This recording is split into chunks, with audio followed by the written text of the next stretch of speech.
Celebrations of last week will have on this Celtic side against Dunfermline today. Well, I'm sure Martin O'Neill will be demanding another win to keep up their impressive unbeaten home record this season. And with that in mind, Celtic line up with two changes to the team that defeated Livingston so emphatically by 5-1 last week. In comes club captain Tom Boyd and Momo Silla. Out go Henrik Larsson and Chris Sutton. 7 days ago, Paul Lambert lifted the Premier League trophy. He still has his sights set on the Scottish Cup. And the fact that Bernie Votes made it a priority to get him back playing for Scotland tells you how good a season he's having. The Player of the Year trophy may well be in his grasp at the end of the season also. Dunfermline make two changes to the side that drew 0-0 with Aberdeen at East End Park last Saturday. In comes Davy Nicholls and recent signing Andre Karnovic. Out go Gus McPherson and Justin Skinner. Jimmy Calderwood's team secured their place in the top six with hard graft and at times some adventurous play. Thanks to the likes of Barry Nicholson, you get a bit of both. The former Rangers star has been a significant reason for Dunfermline's progress, with 8 goals to his credit from midfield. The man in the middle for today's game is John Underhill. There was a suggestion that Celtic might actually take their foot off the gas after securing the championship last week, but to be honest, when you look at the team selection, I don't think that's the case. Martin O'Neill clearly feels that his side should go for all sorts of records and maintain their 100% unbeaten home record. So Dunfermline have a tough job this afternoon. Here's Mason. Bullen setting the ball in behind Craney, and Diaz trying to get there. Crawford, Nicholson, Nicholls moving it wide again. Karnovic giving it away, and this is a chance for Agat, and he really does have pace now. Can Nicholls match him? Didi Agat heading towards the byline, picking up pace. On the cutback for Hartson. Well, it was a chance, and it's the first real chance of the match. Didi Agat showing a little enterprise down the right flank, and when the ball eventually breaks back to John Hartson, really couldn't get it on target, well over the top of the bar.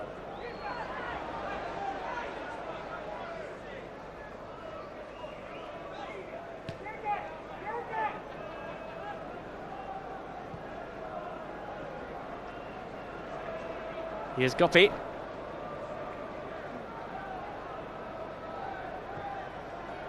Good chance for Hartson. 1-0 Celtic. Simple in the cross. And a perfect execution from John Hartson, who just continues his scoring run. Goal number 22 of the season. Well, Guppy once again out wide. Just looks up. He knows he has a quality striker there. And when the cross comes in, Hartson plants it away from Marco Rittenbeck. And Celtic have the lead. Jason Dare, Nicholson had continued the run. I think he really wanted the pass through, but it's with Stevie Crawford.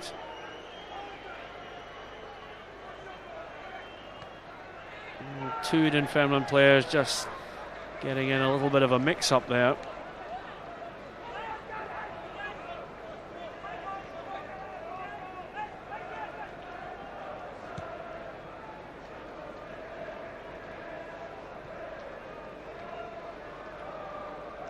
Guppy.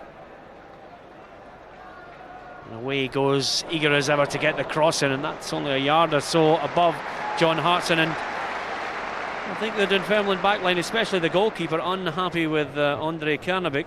Guppy's cross in, once it had bypassed John Hartson, there wasn't really any danger, but yet again Dunfermline forced to concede the corner.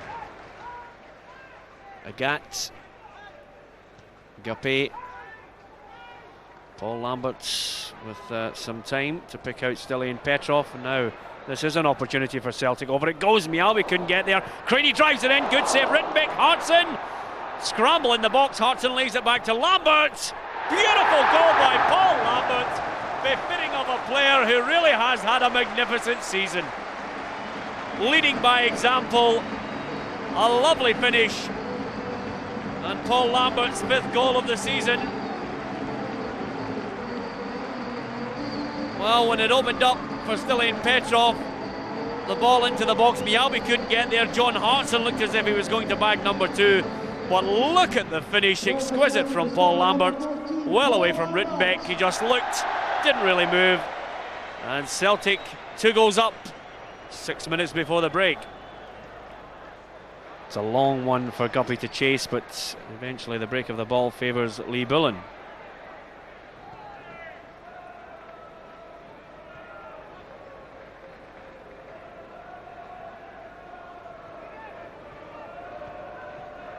Petrov takes it off Mason, still in Petrov. Well, it's undoubtedly a free kick on this occasion. I think Andreas Skeller acknowledges the foul on Stilian Petrov. Just a word from the referee, which I think is sensible. And you can see Petrov just muscling in on Gary Mason, and when he comes away, Andreas Skerla intervenes to slow the Bulgarians' progress. 3 minutes remaining in the first half. Stilian Petrov had a purple patch earlier on in the season when he was scoring from free kicks, but this is Craney.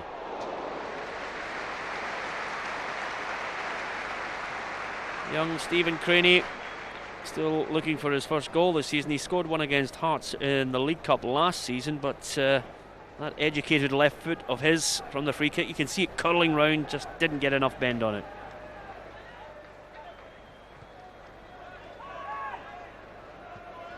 Hartson, the battle with Thompson, and John Hartson clearly feels as if he was being held by Scott Thompson. Thompson's arguing with the referee, but there was no doubt about it, trying to get away from the Dunfermline defender, and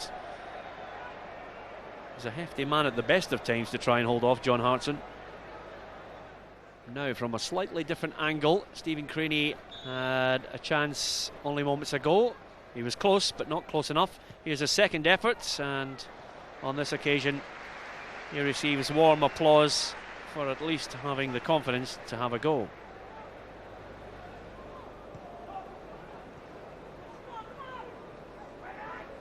Silla, lovely play coming away from 2 Dunfermline players, and then Didier Gatz will get the free kick.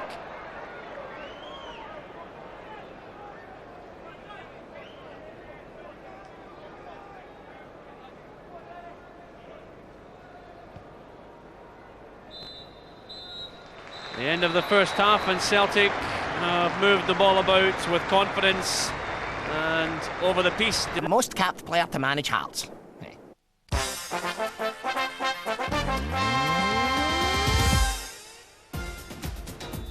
Two substitutions at the start of the second half.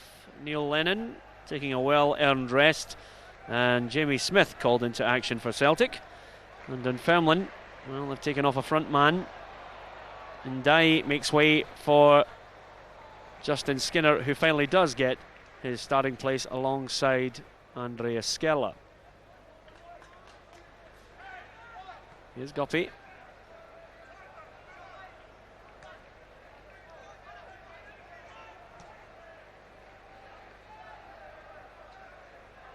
Skinner's first touch, and Rittenbeck makes sure of the clearance. Paul Lambert, Guppy,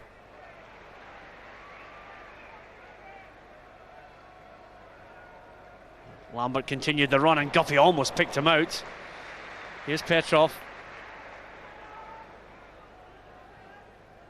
Hartson just holding off his man, looking for the return as Petrov into the path of Jamie Smith. Deflection, 3-0. Jamie Smith will be delighted with that strike. And really, it's just a canter and an enjoyable afternoon for the Celtic fans. Celtic got the break of the ball, and when Jamie Smith steadied himself, a rather fortunate deflection takes it away from Marco Rittenbeck, and it's 3-0.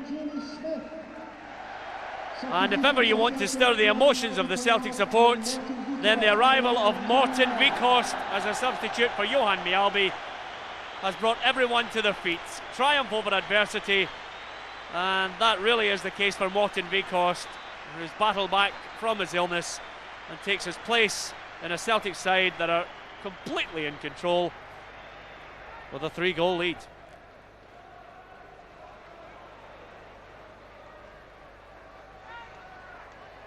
Momosilla giving it away. Mason. Here's a chance for Nichols, driving it in just past the post, and that was a good effort. Well, that move all came about with a little bit of trickery not coming off for Momosilla. Mason eventually putting the ball through, and there was Davy Nichols with a real goal-scoring opportunity, just flashing his shot past the post. Lambert had the vision to open it up, and Tommy Boyd looking for Petrov. He continued the run. Petrov, Lambert.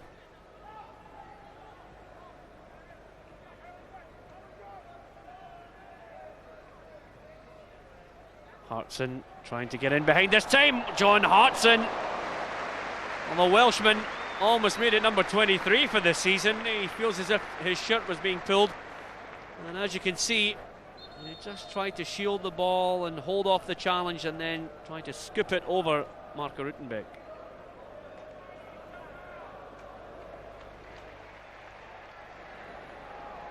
Here's Guppy. Petrov taking the man away and allowing Guppy the chance to have a run at Petrie, but as ever looking for the cross, cleared away by Skerla. Here's Peta. Looking for the 1-2, possibly Hartson again, finds Bobby Peta! Oh, that would have been a wonderful goal. An excellent move, John Hartson and Bobby Peta. And that really would have been the best goal of the game by far. Lovely move here, Bobby Peta. Hartson holding it up. Here comes Celtic again, John Hartson. Cleared away. We can have a look at that again. Peta playing it to Hartson, holding it up, and then the outstretched left foot of Bobby Peta getting it under control, and he almost finished it off. Saved by Rutenbeck, and that would have been 4-0. Craney allowed to travel a fair distance, and he does have Bobby Peta in support. Here's Silla. Always going to be tight for Jamie Smith. Lambert again. Silla exchanging the passes on the edge here, and Jamie Smith possibly looking for his second. John Hartson!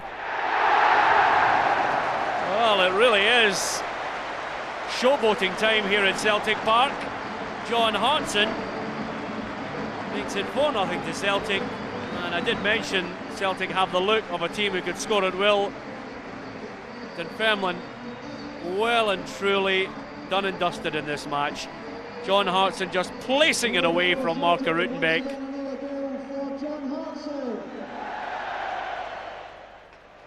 Lambert, I think he was trying to be clever there. And he's going to take something a little special to try and chip that ball over Marco Rutenbeck. Here's Crawford. Tommy Boyd and Craney. And Silla is up. Celtic continue. Lambert making the run. Boyd just holding on to it.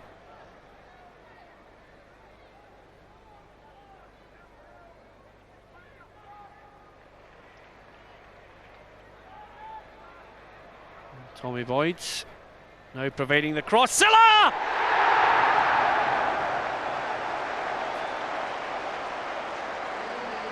Nothing to Celtic, and it begs the question, how many more are they going to add before this game is over? Momosilla, 76 minutes gone, and a lovely ball, it has to be said, by Tommy Boyd, and Silla flashing the header away from Marco Rutenbeck makes it 5-0. And it really is a lesson being handed out to Dunfermline. Here's Peta finding his way into the box. Bobby Peta, and he'll get the corner. Dunfermline have been unable to deal with all the attacking options that Celtic have thrown at them this afternoon. Left flank in the first half, Steve Guppy. Right flank, Didi Agat. And even with Peta on and Guppy switching, Dunfermline have found it impossible to thwart the Celtic attack. Jamie Smith possibly thinking about another go here. Excellent strike by Jamie Smith.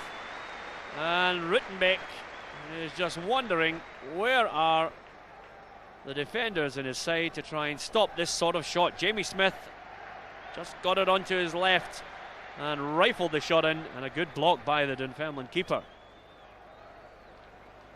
I think every Celtic player, Martin O'Neill will undoubtedly have them charged up, thinking about a cup final place, maybe a performance in the remaining matches could influence him. I'm sure he has his settled team at his disposal as McGarty puts in a shot, and well, applause from the home support really, because that goes down as a chance.